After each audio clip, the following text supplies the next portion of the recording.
Welcome to veterinary facts. நான் உங்கள் R Thiagarajan பேசுகிறேன். இந்த பதிவில் நாட்டுக்கோழிகளுக்கு தேவையான புரதச்சத்தை எப்படி கரையான்களை கொடுத்து நிவர்த்தி செய்யலாம், அதுக்கு தேவையான கரையான்களை எப்படி உற்பத்தி செய்யலாங்கிறத பார்ப்போம். நார்மலாக ஒரு பிராய்லர் கோழி வளர்க்குறாங்கன்னா அதுக்கு வந்து கோழி தீவனம் நல்ல நல்ல ஃபீட் கம்பெனிலேருந்து வரவழைச்சி அது கோழி தீவனத்தெல்லாம் இப்போ ஃபீட் கம்பெனிஸ் போட்டி போட்டுக்கிட்டு நல்ல தரமாக தர்றாங்க. அதனால் ஷெட்டுக்குள்ளே வளர்கிற பிராய்லர் கோழிகளுக்கு கிடைக்கிற தீவனம் வந்து கோழி தீவனம் ஃபீட் கம்பெனிலேருந்து கிடைக்கிறதுனால அது ஒன்றும் பிரச்சனை இல்லை, புரத தேவையை அதை சாட்டிஸ்ஃபை பண்ணிடுது. ஆனால் கிராமப்புறங்களில் புறக்கடையில் நாட்டுக்கோழிகளை வளர்க்குற சாதாரண விவசாயிகள் காலையில் கோழி குடாப்புலேருந்து அல்லது கோழி கூண்டுலேருந்து 10-20 கோழியை வெளியில் விட்றாங்கன்னா அது மேய்ச்சலுக்கு போயிட்டு மறுபடியும் ஈவினிங் தான் திரும்பி வருது. சில நாள் அதுக்கு புரதச்சத்தா புழு பூச்சிகளை கிடைக்கும், சில நாள் புழு பூச்சிகள் கிடைக்கவே கிடைக்காது. அதனால் அது எல்லா நாளும் ஒரே அளவு புரதத்தை அதை எடுத்துக்கணும்னு சொல்லவே முடியாது. அது வந்து புழு பூண்டுகள்லேருந்து கிடைக்கிற கார்போஹைட்ரேட் மட்டுமே அதுக்கு நம்பிக்கிட்டு இருக்கு. இந்த சமயத்தில் நாம் புரதச்சத்தோட தேவையை அறிஞ்சிக்கிட்டு நம்ம நாட்டுக்கோழிகளுக்கு கரையான் மூலமாக புரதச்சத்தை நிவர்த்தி செய்கிறது வந்து ரொம்ப முக்கியமான விஷயம். எப்படி நாம் கரையானை உற்பத்தி செய்யலாம், அதுக்கு முன்னாடி கரையானில் எவ்வளோ சத்து இருக்குங்கிறத நம்ம பார்ப்போம். கரையான்களை எடுத்துக்கிட்டோம்னாக்கா அதில் வந்து 36% வந்து புரதம் இருக்குது, 44% கொழுப்பு இருக்குது.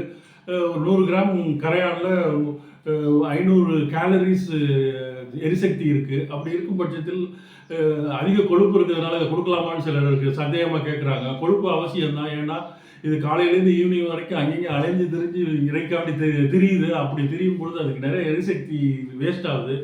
அதனால் கொழுப்பு அதிகம் கிடைக்கிறது அதோட எரிசக்தி தேவையை வந்து நிவர்த்தி பண்ணுது.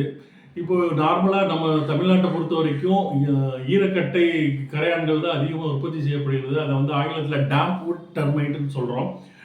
இந்த கரையான்களை எப்படி உற்பத்தி செய்யலாம் அப்படிங்கிறத பார்ப்போம். ஒரு நல்ல வாயன்ற பானையை எடுத்துக்கணும், அதில் சாக்கு பையை போட்டுக்கணும், கோணி பையை போட்டுக்கிட்டு அதுக்கு மேலே காய்ந்த மாட்டு சாணத்தை போடணும், அதுக்கப்புறம் காய்ந்த மர துண்டுகளை போடணும், அதுக்கப்புறம் காய்ந்த வைக்கோல், பனை ஓலை, தென்னை ஓலை, இதெல்லாம் காஞ்ச தென்னை ஓலை பனை ஓலையெல்லாம் அதில் போடணும். போட்டுட்டு பழைய துணிகள் இருந்தாலும் அதில் போடணும். போட்டுட்டு அதில் மேலே ஒரு டம்ளர் தண்ணியை தெளித்து விடணும். தெளித்து விட்டு மறுபடியும் நல்லா பானையை குலுக்கிட்டு மறுபடியும் தெளித்து விடணும்.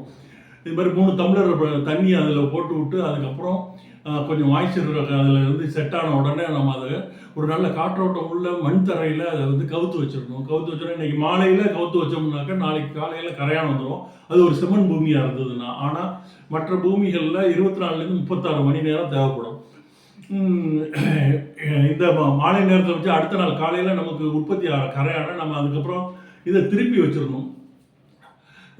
பானையை வாயகன்ற பானையை திருப்பி வச்சு அதில் இருக்கிற கரையானை வெளியில் கொட்டி கொஞ்சம் கொஞ்சமாக கொட்டி எவ்வளோ கோழி இருக்கோ அதுக்கு ஏற்ற மாதிரி நம்ம கரையானை நம்ம யூஸ் பண்ணிக்கிட்டு அதை வந்து கோழி வந்து எடுத்துக்கிற மாதிரி பண்ணிக்கலாம். அப்படி பண்ணும்பொழுது அதோட புரத தேவை நமக்கு சாட்டிஸ்ஃபை ஆகுது. இந்த முறையில் செம்மண் அதிகம் உள்ள மாவட்டங்களான புதுக்கோட்டை, சிவகங்கை, ராமநாதபுரம், திருநெல்வேலி அந்த மாதிரி பகுதிகளில் இது வந்து அதிகமாக உற்பத்தி பண்ணுறாங்க. அது மட்டும் இல்லாமல் தென் மாவட்டங்கள், தமிழ்நாட்டோட தென் மாவட்டங்களில் இது வந்து அதிகமாக இந்த பழக்கம் இருக்குது.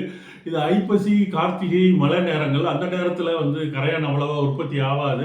அது மாதிரியே எறும்புகள் அதிகம் இருக்கிற இடத்துலையும் இந்த கரையான் உற்பத்திக்கு நம்ம ட்ரை பண்ணக்கூடாது. ஏன்னா எறும்பும் கரையானும் எதிரிகள். அதனால் எறும்பு புற்றுகள் அதிகம் இருக்கிற இடத்துல கரையான் வராது. இது வந்து நிச்சயம் உங்களுக்கு பயனுள்ள பதிவாக இருக்கும்னு நினைக்கிறேன். இது வரைக்கும் நீங்கள் இந்த சேனலை சப்ஸ்கிரைப் பண்ணலன்னா please subscribe for the channel.